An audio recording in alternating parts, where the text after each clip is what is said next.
Usapan trolls tayo ngayon mga kababayan. Marahil hindi nalingid sa inyo ang eksena sa comment section. Kapag ikaw ay against sa mga Duterte, automatic ang bansag sa'yo. Bayaran ka, troll ka. Pero sandali lang, balikan natin ang mismong sinabi ni dating Pangulong Rodrigo Duterte.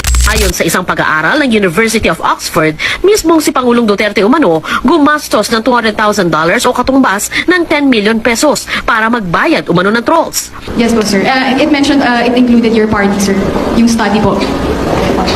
Sino po? Sa election siguro. Sa election, no, more than. More na, you're allowed more than, no?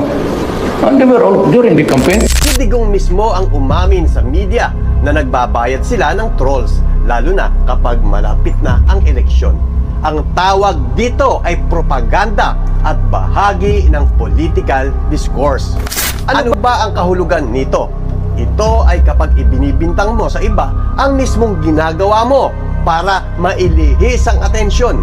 Hindi ikaw ang mapagbintangan at magmukhang biktima imbes na may pananagutan. Yan ang dahilan kung bakit kapag may naglalabas ang kritikal na opinyon, biglang may sumusulpot na, bayaran ka, troll ka.